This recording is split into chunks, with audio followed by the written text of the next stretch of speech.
Hey everyone, Mr. Roboto back again with another very quick trade review. All right, so today I took Tesla puts a couple times, but I want to talk about the one trade that I took today where my Tesla puts went for, I think it was like 200% or something like that. All right, so let's dive right in. So here's the price action for today. This was Tesla, and this is NQ, the indices. So right off the bat, I had a couple of demand zones that I was working with.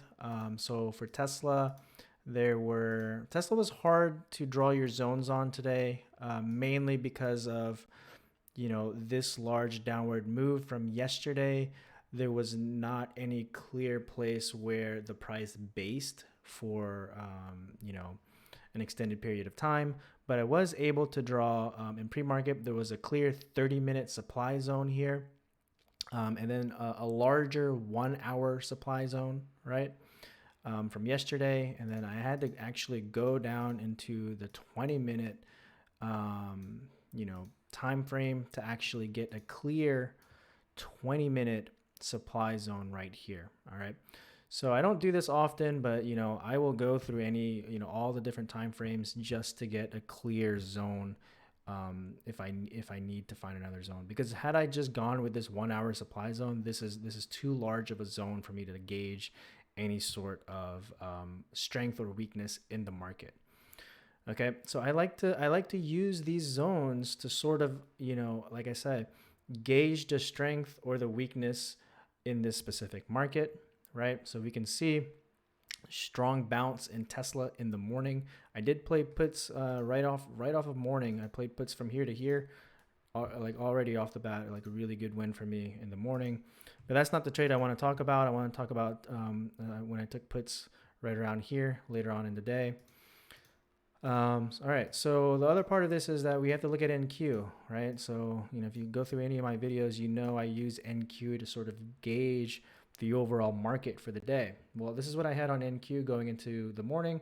I had a 30-minute supply zone here. Let's go to 30-minute. All right, so very clear zones here. I had a 30-minute supply zone here. This is all from pre-market, right? A lot of people ask me, do you use pre-market zones? Yes, I use pre-market zones, and I will continue to use them because they continue to work for me, all right? If they don't work for you, don't use them. All right, well, anyways, here's a 30-minute supply zone. Here's another 30-minute supply zone, and here's another 30-minute supply zone. So my plan for today was really just to gauge the reaction to each of these zones, right? And based off of the reaction to these zones, that would help me, pinpoint which, where I wanted to take puts, right? So right off the bat this morning, I noticed that there was a strong bounce on this bottom trend line that I had previously, very strong bounce. A lot of volume came in. I have this 30-minute breakout volume on NQ from, a couple weeks back, and we actually exceeded that today, right?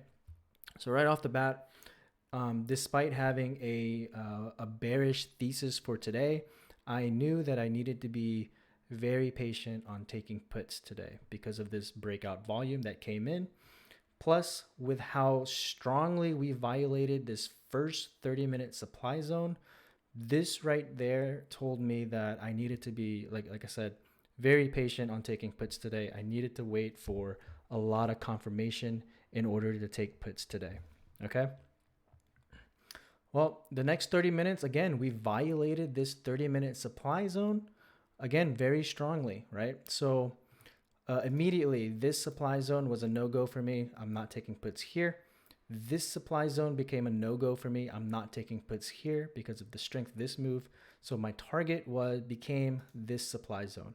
I wanted to take puts at this supply zone. It had confluence with this upper trend line that I had previously. So this is where I wanted to take puts. Well, as you can see, the price never got to there, right? So I was never able to take puts on NQ or QQQ because this trade never realized itself, right? But that's fine. I would rather miss out on this move than to take puts here and be red, or especially to take puts here and be like really red and underwater, right? Well, anyways, let's go ahead and talk about this Tesla trade that I ended up taking later on in the day. So easy analysis on this Tesla trade, right? So we see this reject, it breaks through this 30-minute supply, market looks strong, right? It breaks into this 1 hour supply zone, but it only gets like less than halfway into it, right? And it never even gets into this 20-minute supply zone that I had, right? So again, that's showing some weakness. And at this time, NQ was already showing some weakness and reversing. So I was starting to eye Tesla for a puts play, right? But I didn't rush into it. Actually, I needed a lot of confirmation in order to get into puts today because of all the reasons I stated earlier. So once I saw that the price broke below the supply zone, right, now I really started wanting to like get into a puts position in Tesla. It broke back up into the supply zone, but it didn't break the highs previously before breaking down below again.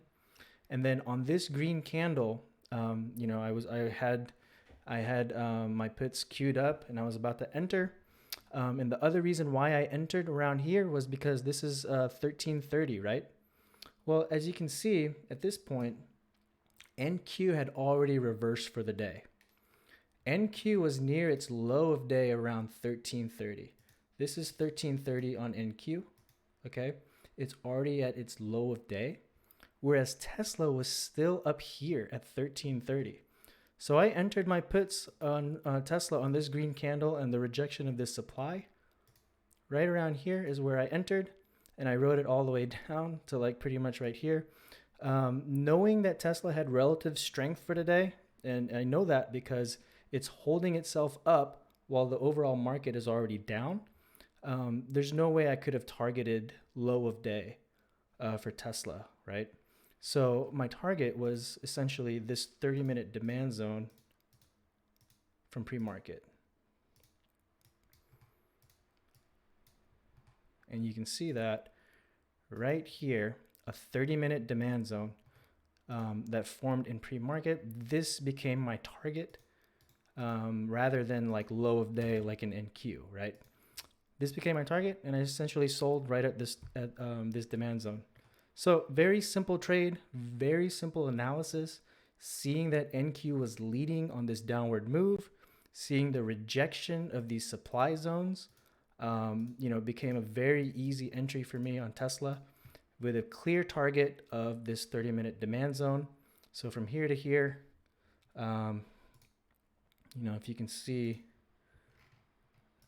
right, from there to there was pretty much over 200%. And on just one contract, right? Just one contract. This is my smaller account that I was just playing over 200% for over $400 profit on this one trade. All right, that's it. Supply and demand zones, using VPA analysis and then using NQ as my, essentially guide to the market. All of that is stuff that I talk about in my supply and demand zones course that's coming out.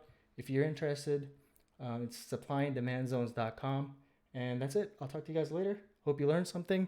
And if you did, please like, comment, and subscribe. And I'll talk to you again next time.